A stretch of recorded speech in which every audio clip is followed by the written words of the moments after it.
chill out with a Winter Olympic Top of the Pops special in half an hour after BBC Two turns up the heat on those wannabe MasterChefs. MasterChef is back and the competition gets tougher. We're looking for that amateur who can make it to the top as a professional chef. Someone who can handle the pressure and still turn out great food. MasterChef's the most important thing I've ever been involved with. 2 expert judges to decide who wins. There's only 1 in 1,000 who's got what it takes. I can win MasterChef. The prize, to work in a top restaurant. Cooking does not get tougher than this. Whoever wins this is going to change their life. I really, really want to win.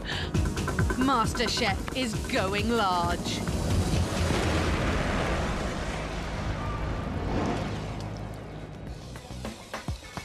These 6 contestants all want to become the next star restaurant chef.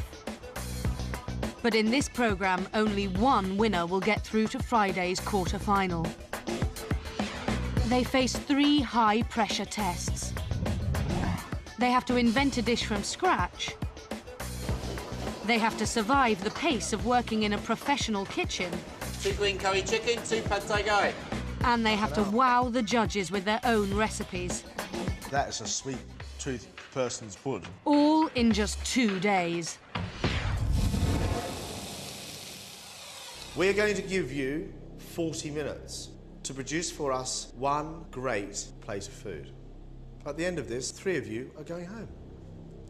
Right, let's cook. It's the quick elimination test. Deciding who stays and who goes are top London chef John Turode. All I want to see today is confidence. Confidence in their ingredients, their stamina and consistency. And fruit and veg expert Greg Wallace. I want to see a contestant who can simplify, who can cook confidently and simply. In this test, the contestants have just 40 minutes to invent a dish and cook it from today's ingredients, which are avocado, mango, bread, endive, tomato, short crust pastry, goat cheese, chorizo, and sardines. They can use as few or as many ingredients as they want.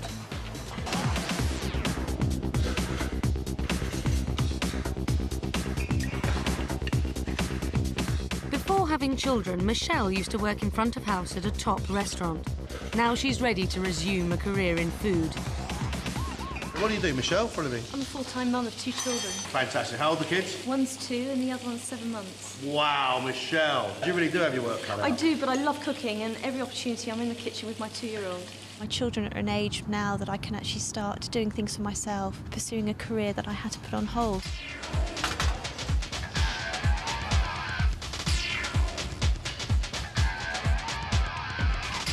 Jenny loves nothing more than to cook Spanish food for her family. What are you doing for us today? I'm just marinating the sardines quickly with oil, garlic and seasoning. And how will you make sure the fish cooks well? Fry it as fast as I can. Cool. Good luck. Thanks. My favourite type of food to eat is most definitely Spanish food, fried fish, tapas. Very, very simple, just fresh ingredients. Matt, how are you getting on? Not too bad. Fine, what do you do for your day job, Matt? I work as a goods in inspection for a heated towel rail company. We don't have to ask you why you want to cook for a living, do we? No. Matt works in a towel rail factory, but would love to change his life and pursue a career in food. MasterChef's the most important thing I've ever been involved with. I want to be in food for the rest of my life.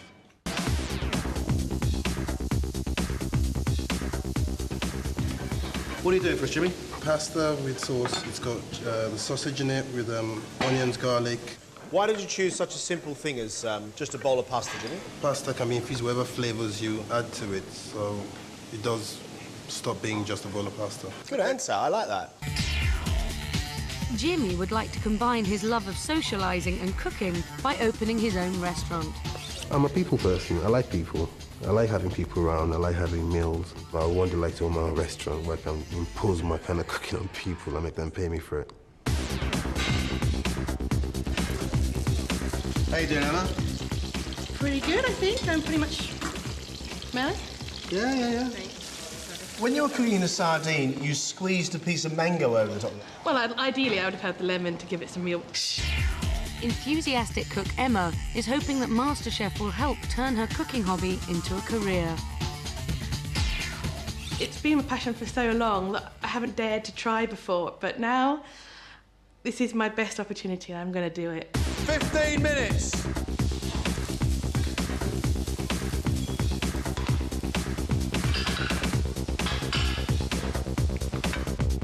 Disaster strikes for final contestant Robert. He's cut his finger, which loses him valuable cooking time.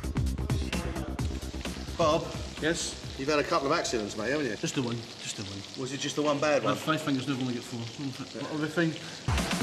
Robert has been a window cleaner for 15 years, but is now ready to hang up his squeegee to train as a chef. I've tried different jobs and I've never really enjoyed any of them at any given time. And food has always been a hobby of mine, it's always been a passion. 5 minutes, guys, at a push. The 40 minutes are almost up. Now top chef John Turode and ingredient expert Greg Wallace will judge the contestants on how well they've cooked and combined their ingredients.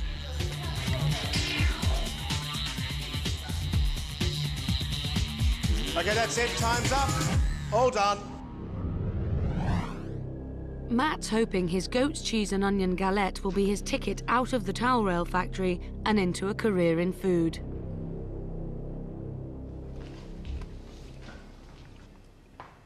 That's not bad at all, Matt. Okay. It is trying. I think we could have probably done with some tomatoes in there. Matt, what do you hope to get out of MasterChef? I want it to change my life. I want to get out of what I'm doing now and get into cooking for a living. Matt, thank you very much. Thank you. Jimmy not only had time to make the simple pasta he'd planned, but also added savoury pastry bites with chive and ricotta. Tell me why you felt like you had to add more all the time. There were quite a lot of materials, and for some reason it just did not seem like it was enough. How you feel, first of all, was normally the right one. And you felt, first of all, chorizo tomato pasta. I think you were right. Okay.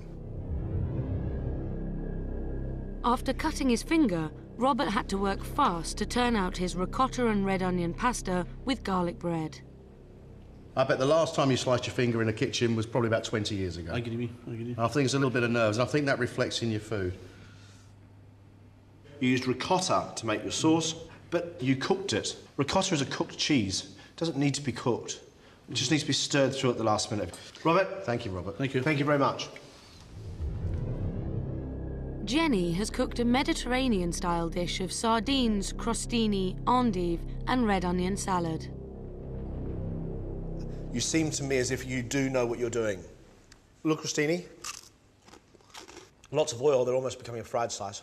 Sardines and crostini. It's nice. Bottle of red wine. Mother of two Michelle has made a goat's cheese tart with caramelised onions and roasted tomatoes on the vine. Michelle, are you okay? No, I'd like to mention that I don't believe the pastry's cooked properly. Oh, I see.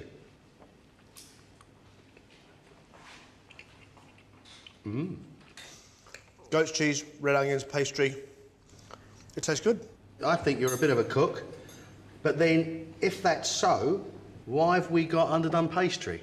I hope that the fact that the tart isn't cooked properly won't stand in my way of getting through, because I really do want to go through to the next stage. Emma is hoping to dazzle the judges with a daring dish of sardines with chorizo and mango salsa. Tell me about you and food.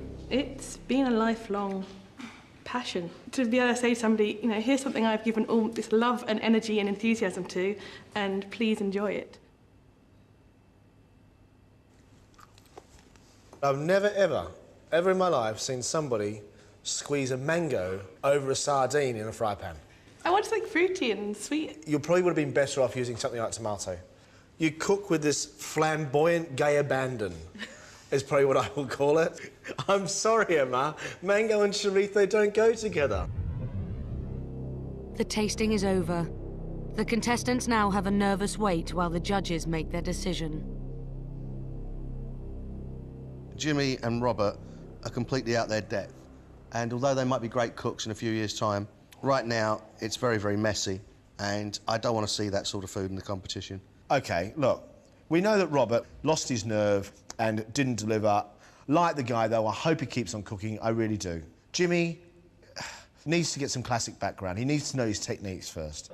How do you feel about Jenny? I think she's holding a lot back, but actually, because of what she did today, the thought process that went with it, I would actually quite like to see what she does tomorrow. What about Matt?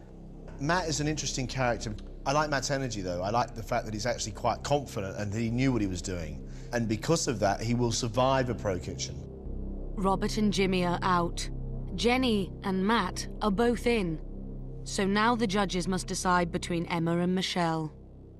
I think Emma's got bags and bags of potential. But anybody who puts a chorizo sausage with a mango and tomatoes on a sardine on a piece of bread and then serves it up, if there was food police, she'd be booked. I like really bright people because I think they can learn really quickly, and she's one of those. Although wrong in its conception, Emma's was edible, Michelle's wasn't edible. You couldn't eat Michelle's. Michelle, she's tried really hard. She knew her mistake. She made a goat's cheese and onion tart and a little roast tomato, which you even said yourself was a nice idea. And it was uncooked. Well, it's between Michelle and Emma, and I don't necessarily think we're going to agree on it very easily. I really don't.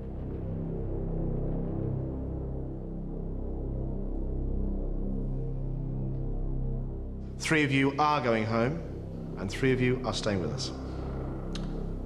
But we have made a decision. Jenny, we're going to taste your food tomorrow. You're staying. Robert, you're leaving us. Sorry.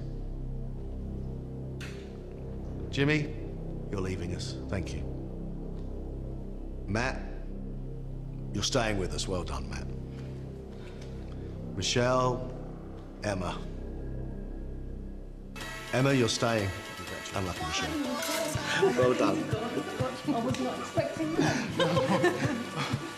I can't believe I'm through. It's just brilliant, actually. The feeling is absolutely brilliant. I've never felt this good before.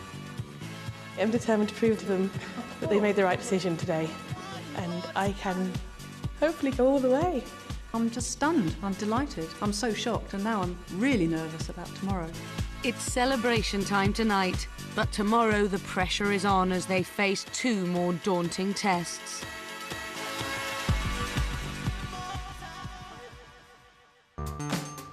It's early morning, and Emma, Matt and Jenny are arriving at one of London's top Thai restaurants, the Mango Tree.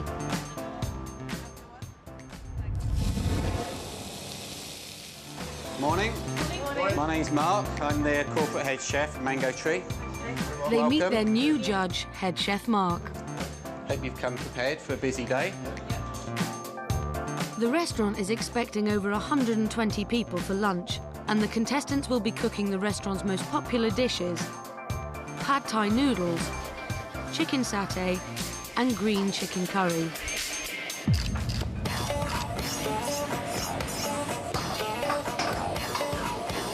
One fish cake, 1 chicken satay. 1 spicy satay. Green curry chicken, 2 pad thai gai.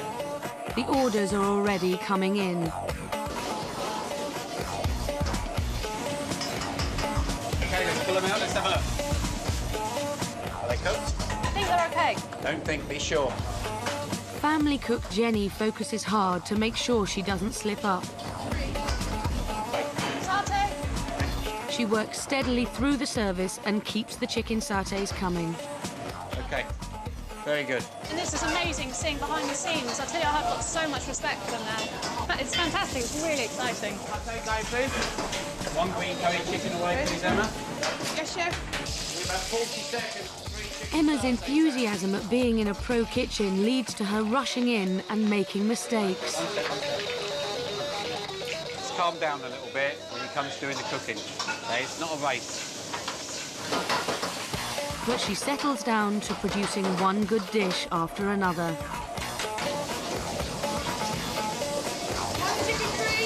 Emma, well done.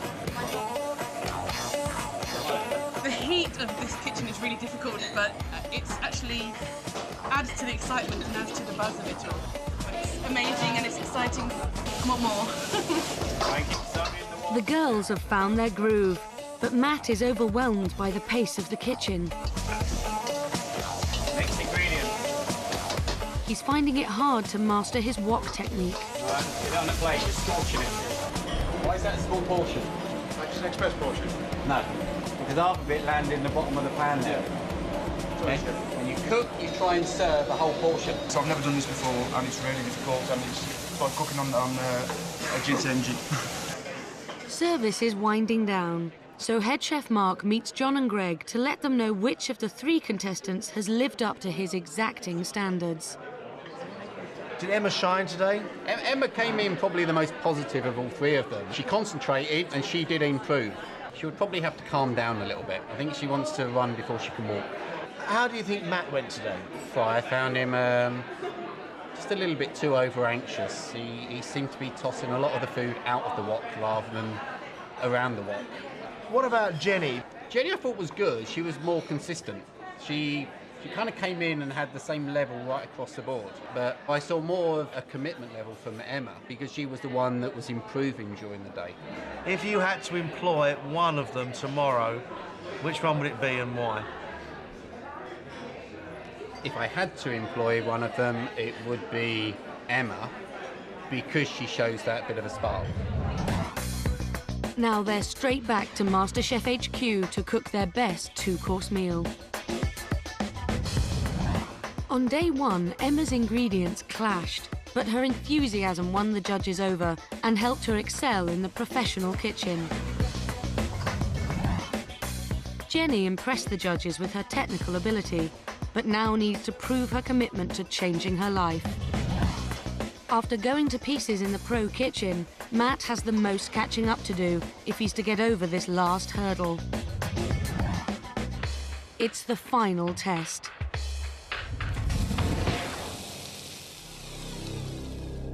And now it's time to really prove yourself. It's your food now. We are expecting extremely good food. 1 hour, cook. They have just 1 hour to cook a 2-course meal of their own design.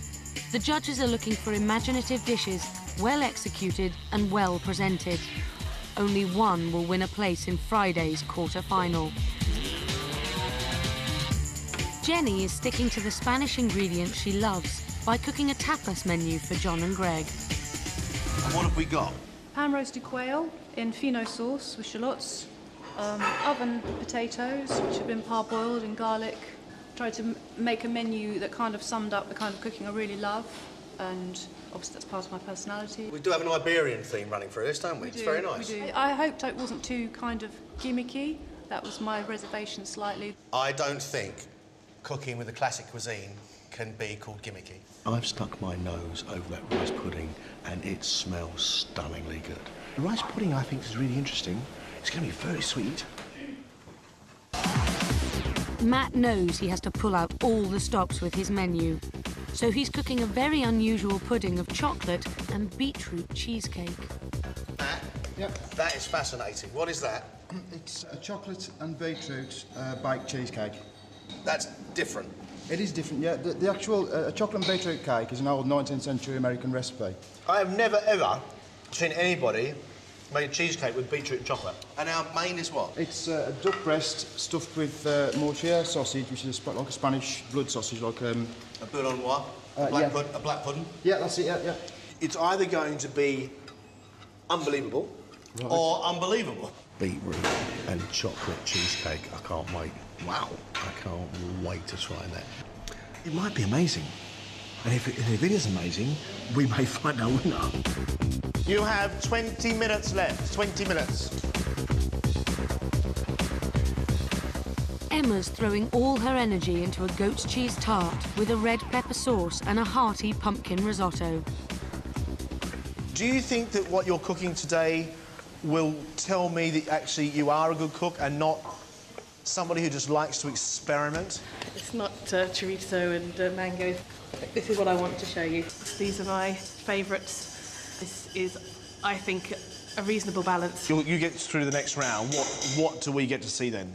I think you get to see my understanding of ingredients and knowledge of food, and hopefully my enthusiasm comes forward. I think really I've been able to focus a lot more. Today has been really proven to me that it's just getting on with the food and focusing on it and channeling my enthusiasm rather than just being me. Thanks, Emma. Thank you. Good luck. Risotto can get you through the first round. It can't get you through this round. Only if you're doing it to play safe and what you've got accompanying it is super, super special. But do you think that she might be able to save herself by her enthusiasm? Again? 10 minutes.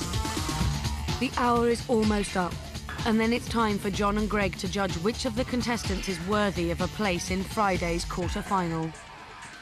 That's it. Played it up, get it up, that is it. Emma has made a starter of goat's cheese, leek and black olive tart with a roasted red pepper sauce, followed by a main course of pumpkin and pancetta risotto with a rocket salad. Emma, can you just try and tell me what you're trying to communicate with me by cooking me these 2 plates of food? This is comfort and security, and it's a great big bowl of hugs. But like yesterday where we end up with mango and chorizo together, I think you've just got one too many ingredients in here.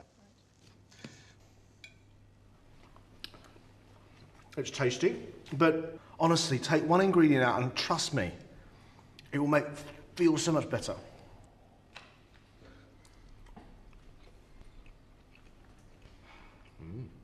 Those leeks need more. I'll try that next time. The combination of red pepper, goat's cheese, leek and black olive has failed to impress. Will Emma's risotto redeem her? The major problem here is serving a salad with a risotto. It's just that sharpness in the balsamic dressing, so it counteracts a very creamy, rich risotto. Why do they need to be counterbalanced? What is wrong with the creamy texture and flavour of a risotto? You're never going to go wrong with bacon and pumpkin, but if your dish is so rich you need to counterbalance it with something which is sour, don't put the mascarpone in, because it's too rich. How do you feel now, Emma? How do you feel about your chances? This is my passion. This is what I believe in. This is what I wake up thinking new recipes up, and I dream in food, and this is my life. Emma, thank you very much. Emma's food combinations have let her down. Will her passion for cooking be enough to keep her in the competition? Matt's last chance to get out of the towel rail factory rests on his duck breast, stuffed with Spanish blood sausage, served with spiced cabbage and apple. His pudding is a chocolate and beetroot cheesecake with cream. Duck's nice and tender, nicely seasoned, taste of black pudding in it. Bit of heat there from your chilli and your ginger.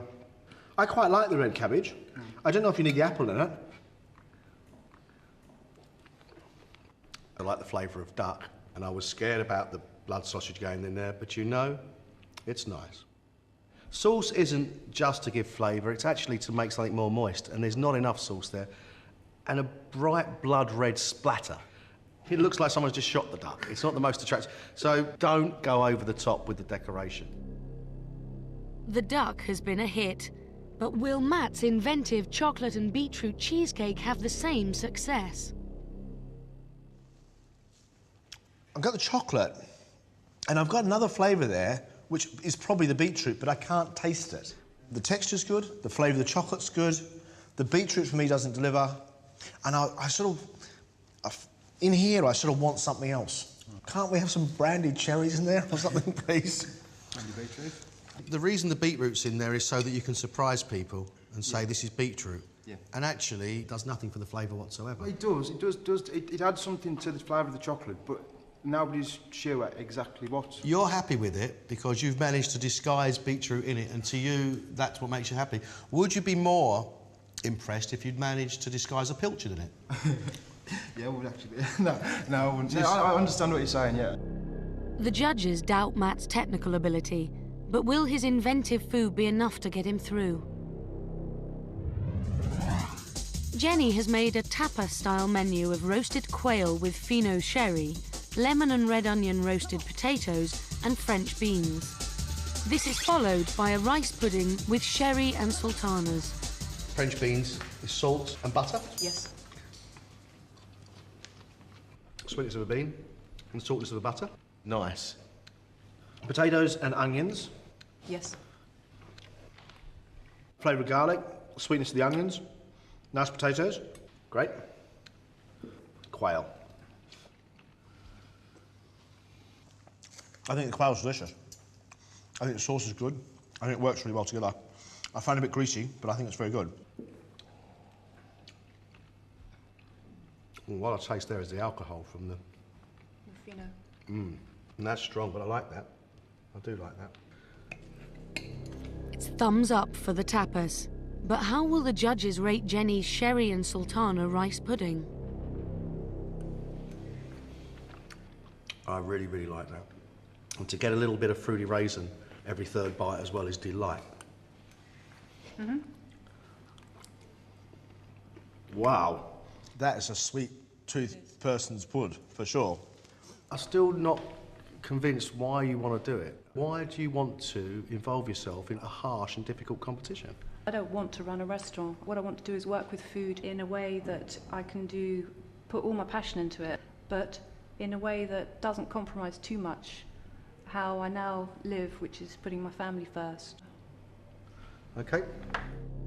Jenny's food is well executed, but has she convinced the judges of her commitment to the competition? Get yourselves a cup of tea, and we'll have a chat about you. Off you go. The contestants have an anxious wait while the judges come to their decision. I don't think Emma's good enough to go through. I think she's got enthusiasm. I think she's got a really good heart, but it's not enough today. It's not enough. She put mascarpone in a risotto at the end, but then she put the dressing on because it was too rich. So we both agreed that Emma finds herself out of her depth at the moment with two better cooks. They let me go through, I think, on my enthusiasm and my passion yesterday. I don't think I'm going to be that lucky again today. The only person I can see winning a quarter-final is Jenny, because Jenny's food is nice. What worries me about Jenny is, has she got the required passion? The other contestants are expressing their desire for this more than me, and I think I'm the wild card. I really like Jenny. I think she's really, really good. But I think Matt's infectious. I think Matt's interesting, but I think he lacks skill. This guy will give it every single thing he has got. I'm so confident about MasterChef because I've got to be. It's something that I know will change my life. He just is not good enough. But you know, it's about passion, it's about commitment, it's about the ability to be able to communicate with people, it's about the love of food, it's not just about cookery.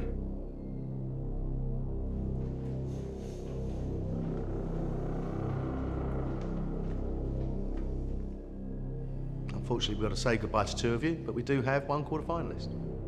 Like you, we find days like today exhausting, and we have to be looking for somebody who can come all the way with us and become MasterChef. Our quarter-finalist today, Matt.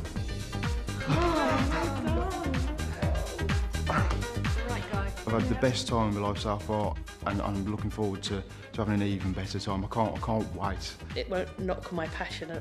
It might knock my confidence a little bit, but I will just brush myself down and get back up on it. Buzzing through my head is that how much I love cooking, and I'm never going to stop. And to be honest, I'm now actually going to make more effort. Matt will be back on Friday, where he will battle against 3 other exceptional cooks for the title of MasterChef. Interested in becoming a professional chef? Find out how by going to bbc.co.uk/food and follow the links. That is a pro-looking dish. I hate losing. It's a brave cook who comes on here and starts experimenting. We have 3 people in this room who absolutely want to change their life. And that's important. All that later tomorrow night at 7:30 here on BBC 2.